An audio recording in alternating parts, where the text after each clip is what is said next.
ଶ୍ରୀପତି ମଣ୍ଡଳ ଦା ସେ ଜଣେ ମୂର୍ଖ ଲୋକ ଏବଂ ସେ ତାଙ୍କର ସେ ଭାଇମାନେ କୁଳଗୁରୁଙ୍କର ଦୀକ୍ଷା ନେଇଥାନ୍ତି, କିନ୍ତୁ ଶ୍ରୀପତି ମଣ୍ଡଳ ଦା ଶିଶୁ ଠାକୁର ଅନୁକୂଳ ଚନ୍ଦ୍ରଙ୍କର ପରମ ଭକ୍ତ 3 ବର୍ଷ ହେଲା ଦୀକ୍ଷା ନେଇଛନ୍ତି, ପ୍ରତ୍ୟେକ ଦିନ ସତ୍ସଙ୍ଗ କରନ୍ତି, କିନ୍ତୁ ତାଙ୍କ ଭାଇମାନେ ରାଗି ଯାଆନ୍ତି।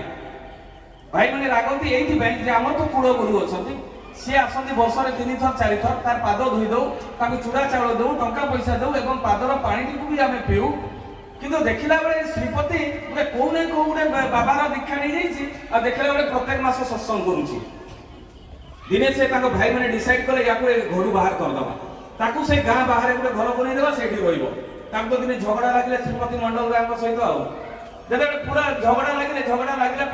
भाई मुझे जीवी कुआड़े ते गाँ बाहर गोटे बन दिया घर तू से तोर भजन कीर्तन कर आम गुरु आसती अपमान होती तू भी प्रणाम भी टे करूना आम कूल गुरु को घर बाहर माने गाँ बाहर गोटे घर बनईदे कहले ये गाँ नहीं तू जीवनी जब जाइए तोर गोड़ हाथ भांगी दिया घर बेचारा पढ़ा लिखा नहीं किसी नहीं मूर्ख लोक गाँ बाहर घर बनई से रही था दिने आवश्यकता पड़ा से गाँ देकर जीवाई किंतु भय थाए भाई माने मना कर गाँ भीतर को जीवाई किंतु जीवाई तो पड़ो से जो चली चली जाऊँगी से ही दिन कुलगुरु भी आसता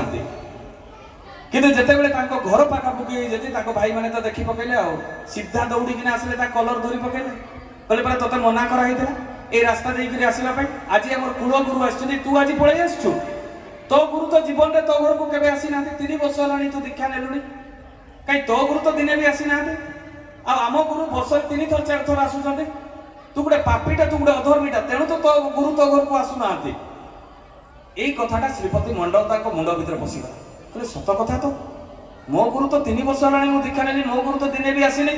तो देखला बेले कुलगुरु आम प्रत्येक वर्ष आसती 3 थर 4 थर ना एने जी ठाकुर पाक सीधा दौड़े ठाकुर पाक जिते ठाकुर पाक जाइए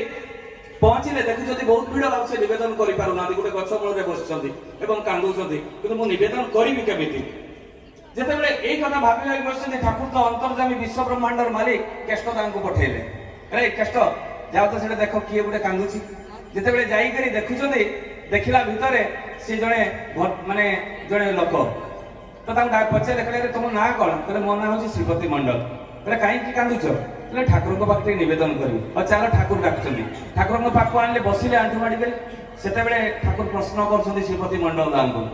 कहले अरे श्रीपति कौन है तू कांदुच कहीं कहले ठाकुर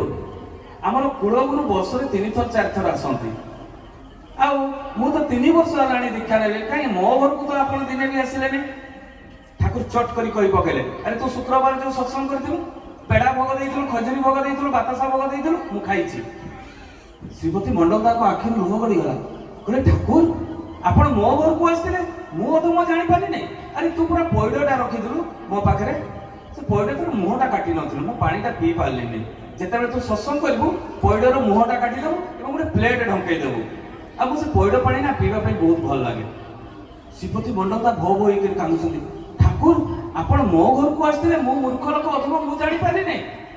पुणी ठाकुर प्रश्न कर जे तो घर को वर्ष थे जी ना मसरे थे जी रे कहीं भाई मैंने कुलगुरु वर्ष 4 थर आसती कि ठाकुर जे घर को आसुँच एक तार ध्यान नहीं से ठाकुर आप प्रत्येक मास मो घर को आसतु